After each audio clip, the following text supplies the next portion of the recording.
Let's look at our base 5-3 against a spread type formation.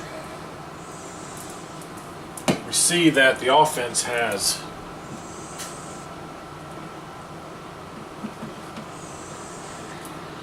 technically 4 options that they can throw the ball to. It's going to be very hard for us to cover the field when we have 4 receivers.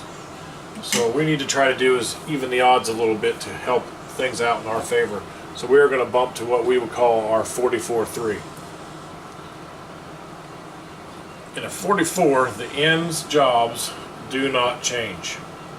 Work through the outside shoulder, contain. Work through the outside shoulder and contain. The nose guard is going to back up to linebacker, and this middle linebacker is going to slide over. So now we have 4 linebackers, 4 defensive linemen.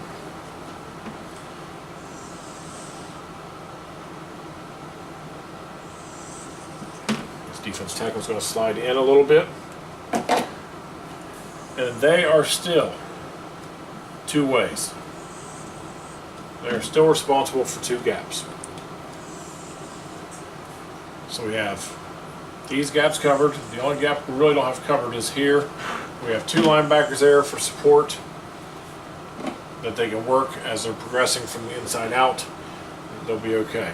But what this helps us do, if we are dropping back into our deep thirds for our zone defense, because there's more wide receivers, we now have the ability to cover a little bit more area with that additional person. So we still have 3 deep. We just now have our backers 4 wide instead of 3 wide, since they have so many threats to the passing game. Now, nothing changes here. These 8 still run first, pass second. The secondary is still pass first, run second. And the most important thing for our secondary is to never let anybody behind you. But if they're doing any type of game actions or crossing or drag routes, this will allow us opportunity to even the field a little bit by getting an additional guy in coverage, making it a little bit harder for them to find an area to complete a passing.